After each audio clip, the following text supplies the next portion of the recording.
Не найдя коробку со своими платьями, Эда звонит Мелли. Серкан предлагает взять его рубашку.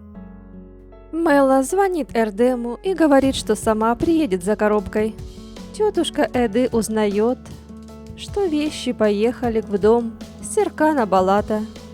А тем временем Мелла рассказывает все про себя и своих подруг.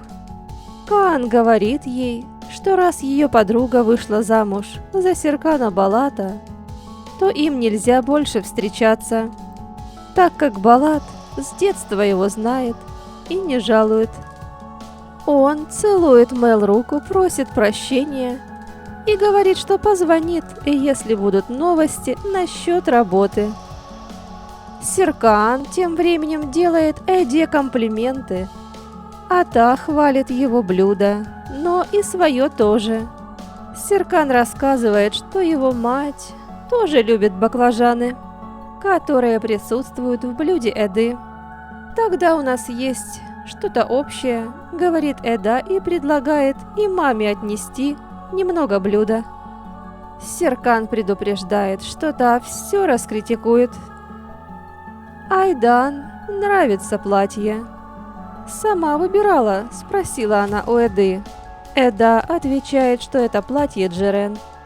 Айдан предлагает дополнить образ браслетом, брошью и заколкой для волос. Эда соглашается, что это действительно хорошо выглядит, но она не может принять, так как это слишком шикарно. Эда просит Айдан одолжить вазу для цветов. Все готово, и вот-вот придет Селин с Феритом. Как вдруг Серкану звонит Энгин. Он рассказывает Серкану, что едет на самолет, так как встречу с юристами перенесли в Ашхабад. Серкан просит задержать вылет. Энгин говорит, что все в порядке и нет необходимости ему ехать. За 5 минут Серкан собирает чемодан. Эда, пытаясь его задержать, прыгает в бассейн. И тот, думая, что она не умеет плавать, бросается ее спасать. Эда говорит ему, что не прыгнула бы в бассейн, если не умела бы плавать. Приходят Ферит с Селин, а за ними тетушка Эфир. Увидев такое зрелище, тетушка говорит, что забыла, зачем пришла. Ферит узнает, что они делают в бассейне. Эда отвечает, что им лучше этого не знать. Эда, высушив платье Джерен, снова его одевает. Селин говорит Эде, что она, наверное, еще не успела перевести свои вещи. Но Эда говорит, что просто это любимое платье Серкана. Когда Селин идет в уборную, она заглядывает в спальню Серкана. Повсюду вещи Эды. У Селин в голове слова Серкана, что он ни с кем не сможет жить в этом доме. И дело не в ней, просто он такой человек. Вернувшись за стол, Селин сообщает Серкану, что Ферит тоже будет работать в холдинге. И так как с Альптекином уже все решено, его подпись необходима символически. Селин говорит, что принесет ручку. Айда вспоминает, что там на столике оставила договор о помолвке. Она побежала за Селин, но не успела. Эда пытается забрать договор, но у Селин в руках остается верхняя часть с одним предложением. Селин предъявляет договор Серкану и начинает его читать. «Ты должен делать все, что я захочу. Если я захочу шоколад, ты обязан его принести». «Да это же договор брачных игр», — сказал всем Ферит. «Пойдем-ка со мной», — говорит Серкан Селин. Ферит говорит Эде, что был бы счастлив, если бы Селин составила такой договор. Тетушка уезжает домой, Эда обещает ей потом все объяснить.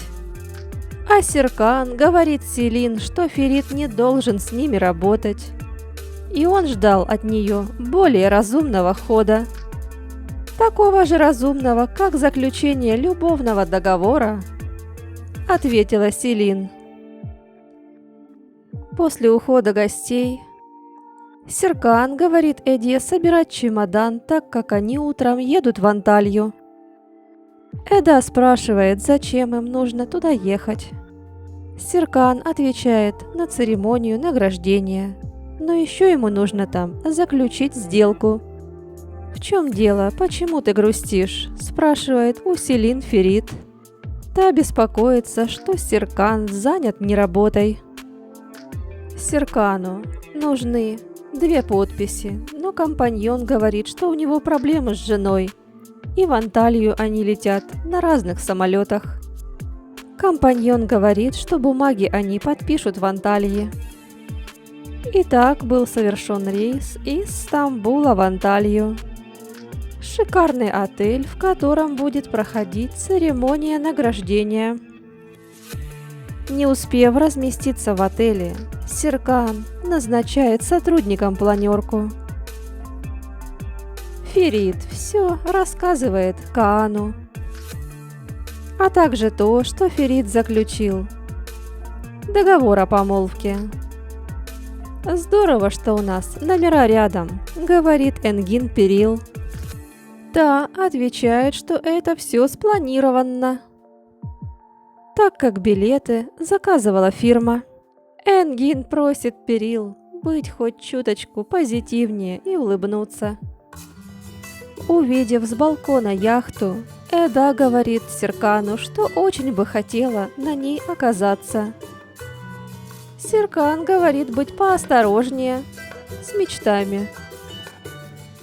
Эда идет в душ, а Серкана просит подождать на террасе. Серкан позвонил отцу. Он зол на него за то, что тот пустил Ферита в холдинг. «Акан Карадак слабак, ничего он тебе не сделает», — говорит отец.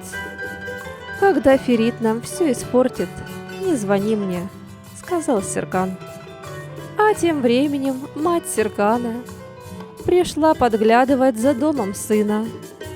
Сейфи принес ей бинокль и сказал, что Серкан рано утром улетел в Анталью.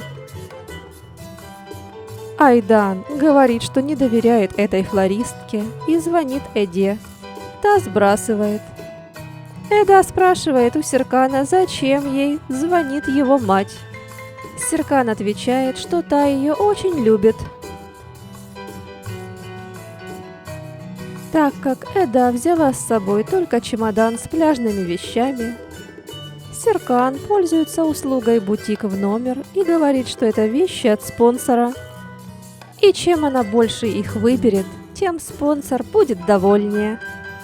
Когда Серкан уходит переодеваться, Эда узнает, что спонсором является Серкан Балат.